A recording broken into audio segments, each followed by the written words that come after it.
ಇನ್ನು ಬಳ್ಳಾರಿಯಲ್ಲಿನ ಎಟಿಎಂಗಳ ಕಥೆ ಏನಾಗಿದೆ ಅಂತ ನೋಡಕ್ ಹೋದ್ರೆ ಅಲ್ಲಿಯೂ ಕೂಡ ಸಿಸಿಟಿವಿ ಇಲ್ಲ. ಭದ್ರತೆಗಾಗಿ ಯಾವುದೇ ರೀತಿಯಾದಂತಹ ವ್ಯವಸ್ಥೆಗಳನ್ನ ಮಾಡಿಲ್ಲ. ಅದು ಕೂಡ ಜನನಿಬಿಡ ಪ್ರದೇಶದಲ್ಲೇ ಹೀಗೆ ಅಂದ್ರೆ ಹೇಗೆ?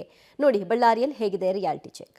ಮಂಗಳೂರು ಮತ್ತು ಬೀದರ್ನಲ್ಲಿ ಎಟಿಎಂ ಹಾಗೂ ಬ್ಯಾಂಕ್ಗಳ ಹಗಲು ದರೋಡೆ ಪ್ರಕರಣದಿಂದ ಇದೀಗ ಬ್ಯಾಂಕ್ ಮತ್ತು ಎಟಿಎಂಗಳ ಸುರಕ್ಷತೆ ಬಗ್ಗೆ ಸಾಕಷ್ಟು ಪ್ರಶ್ನೆಗಳು ಹುಟ್ಟುಕೊಂಡಿರುವಂತದ್ದು. ಹೀಗಾಗಿ ಪಬ್ಲಿಕ್ ಟಿವಿ ಬ್ಯಾಂಕ್ ಮತ್ತು ಎಟಿಎಂಗಳ ರಿಯಾಲಿಟಿ ಚೆಕ್ ಅನ್ನು ಕೂಡ ಮಾಡ್ತಾ ಇದೆ. ಅದರ ಭಾಗವಾಗಿ ಬಳ್ಳಾರಿಯ ಬಸ್ ನಿಲ್ದಾಣದಲ್ಲಿರುವಂತಹ ಎಟಿಎಂನ ಮುಂಭಾಗದಲ್ಲಿರುವಂತದ್ದು ಅಂದ್ರೆ ಕೆನರಾ ಬ್ಯಾಂಕ್ನ ಎಟಿಎಂ. ಇದು ಬಳ್ಳಾರಿಯ ಏನು ಹಳೆ ಬಸ್ ನಿಲ್ದಾಣದ ಒಳಗಡೆ ಇರುವಂತದ್ದು. ಅಂದ್ರೆ ಇಲ್ಲಿ ಯಾವುದೇ ರೀತಿಯ ಸೆಕ್ಯೂರಿಟಿಯನ್ನು ನಿಯೋಜನೆ ಮಾಡಿಲ್ಲ. ಹೀಗಾಗಿ ಇಲ್ಲಿ ಸಾಕಷ್ಟು ಭದ್ರತೆ ಬಗ್ಗೆ ಪ್ರಶ್ನೆಗಳು ಕೂಡ ಹುಟ್ಟುಕೊಳ್ಳುತ್ತೆ.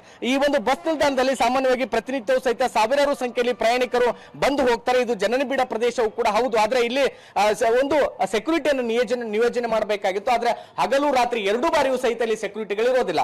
ಒಂದು ಕಡೆಗೆ ರಾತ್ರಿಯೂ ಸಹಿತ ಸಾಕಷ್ಟು ಕಳ್ಳತನ ಪ್ರಕರಣಗಳು ನಡೀತಾ ಇದೆ, ವಿಶೇಷವಾಗಿ ಬಳ್ಳಾರಿ ನಗರ ಪ್ರದೇಶದಲ್ಲಿ. ಆದ್ರೆ ನಗರದಲ್ಲಿಯೂ ಸಹಿತ ನಗರದಲ್ಲಿರುವಂತಹ ಎಟಿಎಂಗಳಲ್ಲಿ ಎಲ್ಲಿಯೂ ಕೂಡ ಅಂದ್ರೆ ಭದ್ರತೆ ಎಟಿಎಂಗಳಲ್ಲಿ ಭದ್ರತೆಯನ್ನು ಹಾಕಿಲ್ಲ. ನಾಮಕಾವಸ್ಥೆಗೆ ಒಂದಿಷ್ಟು ಸಿಸಿ ಕ್ಯಾಮೆರಾಗಳನ್ನ ಅಳವಡಿಕೆ ಮಾಡಿದ್ರೆ ಹೊರತಾಗಿ ಆದ್ರೆ ಆ ಸಿಸಿ ಕ್ಯಾಮೆರಾಗಳು ಎಷ್ಟರ ಮಟ್ಟಿಗೆ ವರ್ಕ್ ಆಗುತ್ತೆ, ಅದಾದ್ಮೇಲೆ ಸಿಸಿ ಕ್ಯಾಮೆರಾಗಳ ಒಂದು ಗುಣಮಟ್ಟತೆ ಹೆಂಗಿದೆ ಅನ್ನುವಂಥದ್ದು ಕೂಡ ಗೊತ್ತಿಲ್ಲ. ಆದ್ರೆ ಇಲ್ಲಿ ಎಟಿಎಂಗಳಲ್ಲಿ ಭದ್ರತೆ ವಿಚಾರಕ್ಕೆ ಸಂಬಂಧಪಟ್ಟಂತೆ ನೋಡೋದಾದ್ರೆ ಯಾವುದೇ ರೀತಿಯ ಸೆಕ್ಯೂರಿಟಿಗಳನ್ನ ನಿಯೋಜನೆ ಮಾಡಿಲ್ಲ. ಹೀಗಾಗಿ ಸಹಜವಾಗಿ ರಾಜ್ಯದಲ್ಲಿ ಸಾಕಷ್ಟು ಕಡೆಗಳಲ್ಲಿ ಈ ರೀತಿಯ ಹಗಲು ದರೋಡೆ ಪ್ರಕರಣಗಳು ನಡೀತಾ ಇದ್ರು ಸಹಿತ ಬಳ್ಳಾರಿ ಜಿಲ್ಲೆಯಲ್ಲಿ ಮಾತ್ರ ಎಲ್ಲಿಯೂ ಸಹಿತ ಎಟಿಎಂಗಳಲ್ಲಿ ಸೆಕ್ಯೂರಿಟಿಗಳು ನಿಯೋಜನೆ ಮಾಡ್ತಾರೆ. ನಾನು ಮತ್ತೊಂದು ಕಡೆಗೆ ತೋರಿಸ್ತಾ ಹೋಗ್ತೇನೆ. ಅಂದ್ರೆ ಇದು ಜನನಿಬಿಡ ಪ್ರದೇಶದಲ್ಲಿರುವಂತಹ ಎಟಿಎಂ. ಇಲ್ಲಿ ನಿತ್ಯವೂ ಕೂಡ ಸಾಕಷ್ಟು ಸಂಖ್ಯೆಯಲ್ಲಿ ಜನರು ಓಡಾಡ್ತಾರೆ, ವಿದ್ಯಾರ್ಥಿಗಳು ಬರ್ತಾರೆ. ರಾಜ್ಯದ ಅಂದ್ರೆ ಆಂಧ್ರ, ತೆಲಂಗಾಣ ಸೇರಿದಂತೆ ಬೇರೆ ಬೇರೆ ಭಾಗಗಳಿಂದ ಸಹಿತ ಸಾಕಷ್ಟು ಜನರು ನಿತ್ಯವೂ ಸಹಿತ ಬಳ್ಳಾರಿಗೆ ಬರ್ತಾರೆ. ಆದ್ರೆ ಇಲ್ಲಿ ಈ ಒಂದು ಜನನಿಬಿಡ ಪ್ರದೇಶದಲ್ಲಿರ್ತಕ್ಕಂಥ ಎಟಿಎಂ ನಲ್ಲೇನೆ ಒಂದು ಕನಿಷ್ಠ ಭದ್ರತೆಯನ್ನ ಒದಗಿಸಿಲ್ಲ. ಹೀಗಾಗಿ ಬ್ಯಾಂಕ್ಗಳಲ್ಲಿಯೂ ಸಹಿತ ಸಾಕಷ್ಟು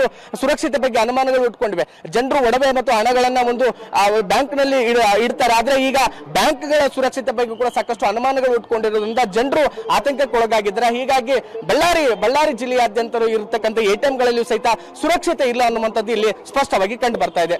ಕ್ಯಾಮರಾಮನ್ ಚೇತನ್ ಕುಮಾರ್ ಜೊತೆ ಅಮರೀಶ್ ಎಲ್ಕಹೊಮ್ಮಿನ ಪಬ್ಲಿಕ್ ಟಿವಿ ಬಳ್ಳಾರಿ.